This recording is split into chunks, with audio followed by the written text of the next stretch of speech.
আসসালামু আলাইকুম রহমতুল্লাহি অবরকাতুহু। সম্মানিত দর্শক, বাংলাদেশের রাজনীতিতে আবার মিস্টার পিটার ডি হাস রীতিমতো তোলপাড় শুরু করেছেন। তিনি যখন মার্কিন রাষ্ট্রদূত হিসাবে দায়িত্বরত ছিলেন, সেই সময়টিতে শেখ হাসিনার পতন, মার্কিন দূতাবাসের তৎপরতা এবং মার্কিন যুক্তরাষ্ট্রের যে দক্ষিণ এশিয়া বিষয়ক রাষ্ট্রদূত এবং উপমন্ত্রী মিস্টার ডোনাল্ড লু, তার যে তৎপরতা ওই সময়টিতে বাংলাদেশে রীতিমতো আলোড়ন তৈরি করে ফেলেছিল। বিএনপির যারা লোকজন রয়েছেন তারা মিস্টার পিটার ডি হাসের সঙ্গে একটি বৈঠক, একটি কথাবার্তা বলে যে তৃপ্তি পেতেন এবং তাদেরকে যেভাবে আনন্দে উদ্বেলিত করত।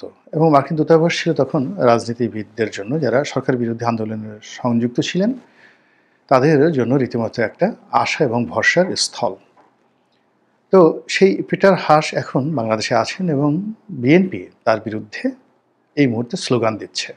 কারণটা কি? একটা সময় যে বিএনপি, আমি একটা অনুষ্ঠানে অনেকটা কৌতুক করে বলছিলাম যে এটা ব্যাপক ভাইরাল হয়ে পড়েছিল।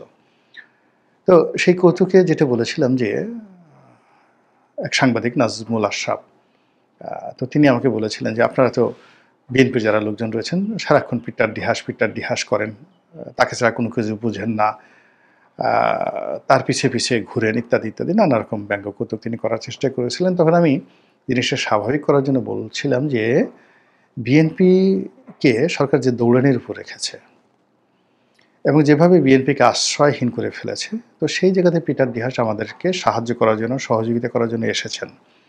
তো এরকম একটা সংকট মুহূর্তে তিনি আমাদের ত্রাতা হিসেবে উপস্থিত হয়েছেন। আমরা যে মনের ভুলে তাকে আব্বা ডাকিনি, বাবা ডাকিনি, এটি তো আপনাদের ভাগ্য ভালো।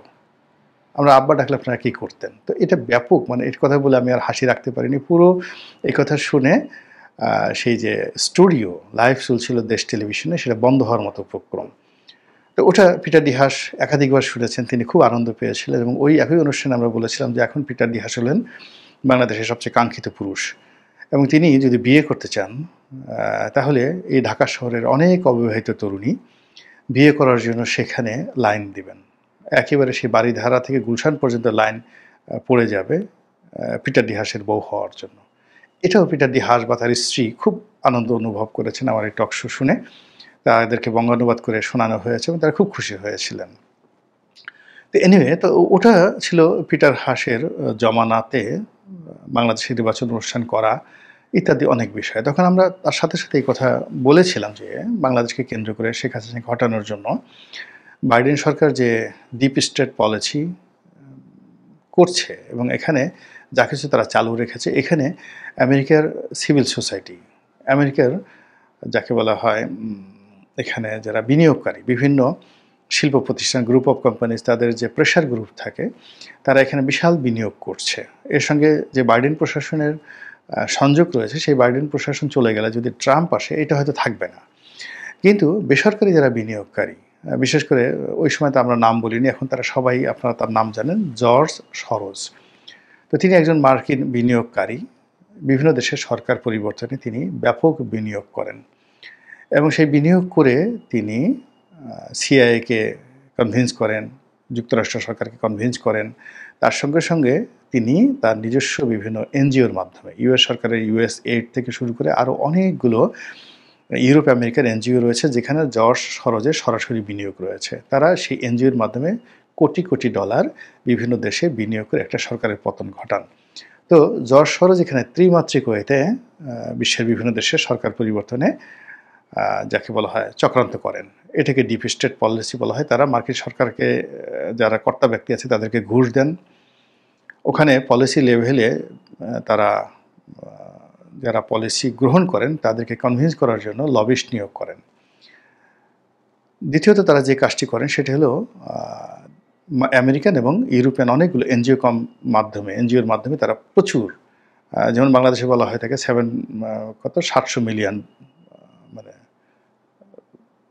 $700 মিলিয়ন বা $70 মিলিয়ন, কি যেন একটা $31 মিলিয়ন বা $50 মিলিয়ন, এরকম একটা কথাবার্তা, 2 নম্বরই কথাবার্তা ডোনাল্ড ট্রাম্প বলেছেন যে সেই ডিপ স্টেটের যে পলিসি, সেই পলিসির মাধ্যমে বাংলাদেশে এই প্রায় $50 মিলিয়ন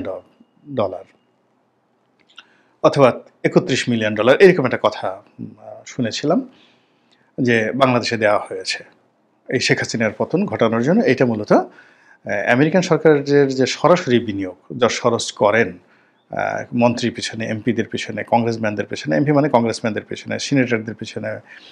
তো এটার বাইরে গিয়ে যাকে বলা হয় যে এনজিও তাদের মাধ্যমে। আর একটা হলো একেবারে সরাসরি এখানে বিনিয়োগ করেন যশ সরোজ তার অফিস স্টাফদের মাধ্যমে বিভিন্ন দেশে গিয়ে সরাসরি নিজেরা এজেন্ট নিয়োগ করেন, অস্ত্র দেন, টাকা দেন, মাদক দেন, বিভিন্ন দিয়ে ওই দেশের পরিস্থিতিটিকে একটা বিপ্লবের জন্য বা একটা সরকার পরিবর্তনের জন্য উপযুক্ত করে তোলেন। তো সেই অর্থে আমরা তখন বলেছিলাম যে এখানে জো বাইডেন সরকার চলে যাওয়ার পরও জর্জ সরোজকে থামানো যাবে না। তিনি এনজিওর মাধ্যমে, প্রাইভেট কোম্পানিগুলোর মাধ্যমে এবং তার নিজের বিনিয়োগের মাধ্যমে বাংলাদেশে যে তৎপরতা, এই তৎপরতা তিনি চালাবেন। তো সেটা দেখা গেল যে 2024 সালে নির্বাচন হয়ে যাওয়ার পরে ফার্স্ট পার্ট সরকারের যে ডিপ স্টেটের যে ফার্স্ট পার্ট এরা বলতে গেলে আত্মসমর্পণ করলেন। ডোনাল্ড লু থাকলেন সেখানে, কিন্তু পিটার ডি হাস আত্মসমর্পণ করলেন। কিন্তু ডোনাল্ড লু আরও আপার লেভেলের যাকে বলে খেলোয়াড় ছিলেন, যেটা পিটার ডি হাস বুঝতে পারেনি। পিটার ডি হাসকে এখান থেকে সরিয়ে দেওয়া হলো, নতুন চার্জ ডে অ্যাফেয়ার্স নিয়োগ দেওয়া হলো এবং পিটার ডি হাস বাংলাদেশ থেকে বিদায় নিয়ে আমেরিকাতে চলে গেলেন। পরবর্তীতে যখন শেখ হাসিনার সরকার নির্বাচন হয়ে গেল, তখন ডোনাল্ড লু ওখানে বসে ডিপ স্টেটের যে দ্বিতীয় স্তর এটি চালু করলেন উইদাউট পিটার ডি হাস। কিন্তু পরবর্তীতে যখন ডোনাল্ড ট্রাম্প সরকার ক্ষমতা আসলো, তখন সরকারের পক্ষ থেকে ডিপ স্টেটের যে অংশটি প্রমোট করা হচ্ছিল সেই অংশটি বাদ হয়ে যায় এবং সেখানে পিটার ডি হাস তো আগেই বাদ পড়েছিলেন, ডোনাল্ড লুকেও বাদ দেওয়া হয়। তো ডোনাল্ড লুকে বাদ দেওয়া হওয়ার পর সরকারের অর্থাৎ মার্কিন সরকারের যে ডিপ স্টেটের বিনিয়োগ আমেরিকান সরকারের পক্ষ থেকে এবং জর্জ সরোজের পক্ষ থেকে ওটা বন্ধ হয়ে যায়। কিন্তু বেসরকারি খাতে, এনজিও খাতে তার যে বিনিয়োগ জর্জ সরোজের, এটা কিন্তু বন্ধ হয় না। এবং আমরা দেখতে পেরেছি যে ডক্টর মোহাম্মদ ইউনূস ক্ষমতা আসার পর জর্জ সরোজের ছেলে বাংলাদেশে এসেছেন এবং সরাসরি ডক্টর মোহাম্মদ ইউনূসের সঙ্গে দেখা করেছেন। এনিওয়ে, কিন্তু পরবর্তীতে আমরা দেখতে পেলাম যে মিস্টার পিটার ডি হাস তিনি বাংলাদেশে এসেছেন এবং তার যে পুরনো কানেক্টিভিটিগুলো রয়েছে, যাদের সঙ্গে তিনি চার্জ ডে অ্যাফেয়ার্স থাকা অবস্থায় যোগাযোগ রক্ষা করেছেন, তাদের সঙ্গে তিনি আবার বৈঠক করলেন, পারিবারিক বৈঠক, অনেকের বাসায় গেলেন, অনেকে তার বাসায় দাওয়াত দিলেন এবং তিনি বাংলাদেশে এলেন একটি তেল কোম্পানি, আমেরিকান একটি তেল কোম্পানি, এটার উপদেষ্টা রূপে। আমাদের বুঝতে বাকি রইল না যে তিনি নতুন করে আবার খেলতে আসছেন মার্কিন ডিপ স্টেট পলিসি, যে দ্বিতীয় স্তর এবং তৃতীয় স্তর, যেটা জর্জ সরোজ করে থাকেন এনজিওর মাধ্যমে, ব্যক্তিগত ফান্ডিংয়ের মাধ্যমে, সেটা বাস্তবায়ন করার জন্য উনি এসেছেন।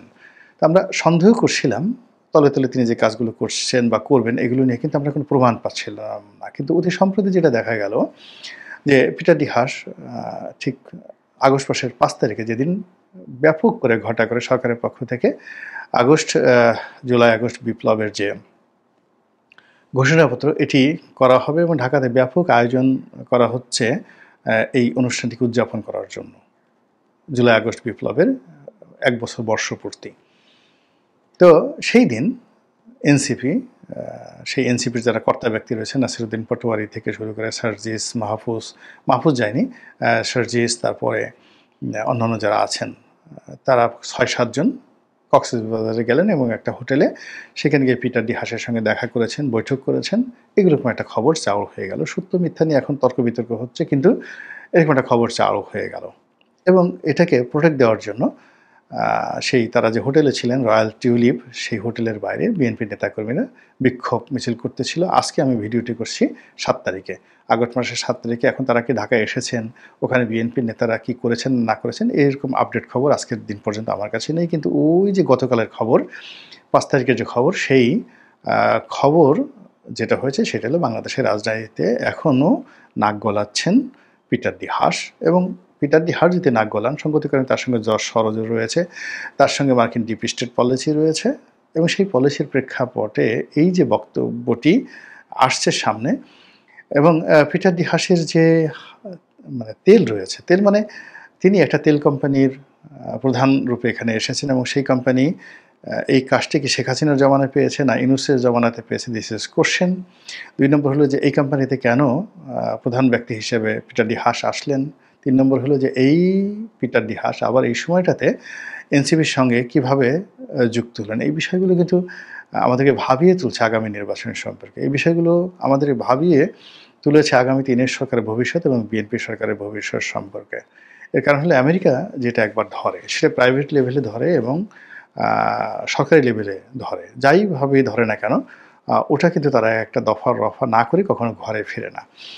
এবং আমেরিকাতে যারা সরকারের সাথে নিবিড়ভাবে কাজ করেছেন, আ সেটা যেভাবেই হোক না কেন, তারা কিন্তু এই সরকারের পলিসিগুলো সম্পর্কে ওয়াকিবহাল। আমার সুযোগ হয়েছিল, বিএনপির আরও কয়েকজন এমপিরও সুযোগ হয়েছিল মার্কিন স্টেট ডিপার্টমেন্টের গেস্ট হয়ে সেখানে ফেলোশিপ করার। তো তারা মার্কিন যার অ্যান্টেনা যতটুকু আছে, সেই অ্যান্টেনা অনুযায়ী তারা সেটা বুঝে এসেছেন যে আসলে ওখানে ডিপ স্টেট বলতে কী বোঝায়, লোকাল গভর্নমেন্ট কী, সেন্ট্রাল গভর্নমেন্ট কী, তাদের ফরেন পলিসিগুলো কী, এটা বুঝে আসেন। আমিও আমার মতো করে বুঝে এসেছি। তো বুঝে আসার কারণে আমার কাছে মনে হচ্ছে যে আমেরিকা থামবে না।